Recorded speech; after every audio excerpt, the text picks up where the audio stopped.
Hey everybody, I'm back, and doing a video that actually requires me manipulating this handgun, which I haven't quite done in a while. Now, for those of you who care, magazines are completely empty, my ammo's in a completely separate room, this puppy's completely empty, and there's no brass in the chamber at all. I would like to talk to you all about reloading techniques. I watched a video or two recently, and somebody talked about changing the way they reload when you run dry. So let's run through this scenario, so I can give you some of my thoughts on the matter. When I run dry, I tend to like to change the magazine because that's the most important part about reloading. But at this point, now I believe Glocks and some others, if you slam it hard enough,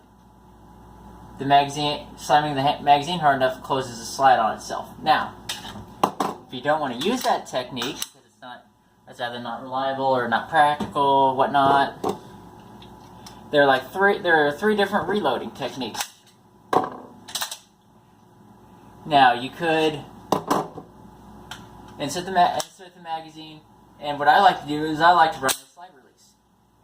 It's quicker, efficiency of motion, it's more efficient. I'll start repeating myself if I talk too much because it just makes a lot more sense to me, and it's really simple. Now, some other people prefer to rack the slide. They argue gross over fine motor skills, blah, blah, blah, stuff. You all probably heard this because if you're watching me, you probably watch more competent YouTube channels. So, after they run dry, what these people like to do, insert the magazine, rack the slide, and go back to action. Now, that is the second of the third technique, and the third technique I'm going to show you, you all probably know, is the slingshot technique. And for those of you who don't know what the slingshot technique is, just watch. I'm going to show you. The last round, runs dry, drop the magazine, and insert the next one. You grab the slide, like a slingshot, and rack it like that. Now, like I told you, I prefer running the slide release because it makes a lot more sense to me. But if you prefer the gross motor skill stuff, let me explain why I think doing it this way, even though I do it a lot, like you see with the whatever manipulation with it empty that I do here and stuff, the slingshot is a lot better technique in my mind. Why do I think that? When you're actually running the gun, that is. Why do I think that way? Because I do. But see, what somebody explained it like this. What else do you grab like this?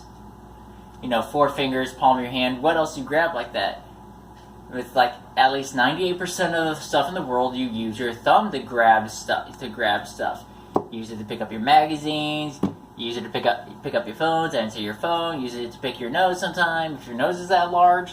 But you grab everything like this with your fingers.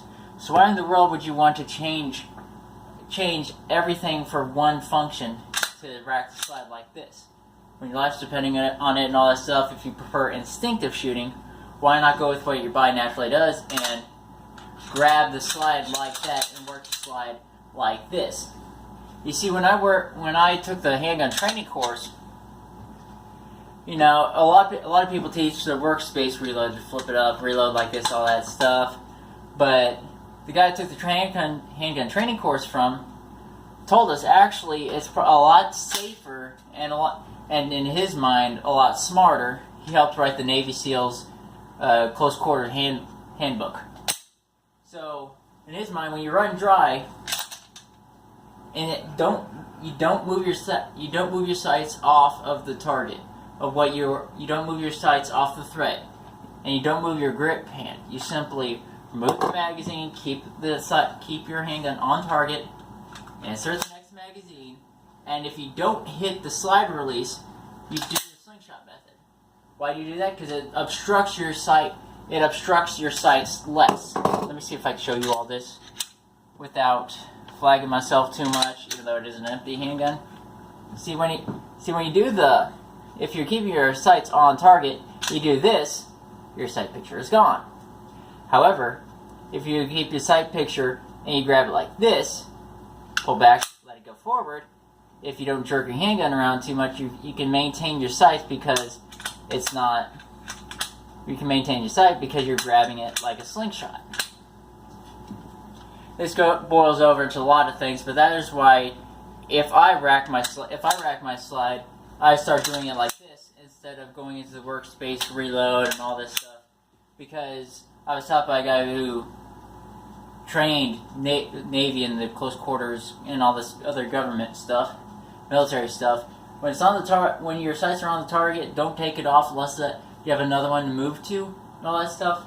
So his teaching you to use the slingshot technique to clear malfunctions and rack the slide after you reload makes a lot more sense to me than to do this barbarian grip or whatever you want to call it to rack the slide back and forth.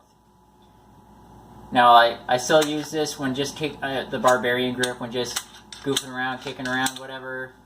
But when it comes to reload, you all know where I stand. But to me, if you're going to rack the slide, you prefer gross over fine motor skills. It makes a lot more sense to me to do the slingshot rather than the barbarian grip. That's just how I see it. Let me all know what you think about this subject down in the comments below, and I'll remind you to walk a Christian walk.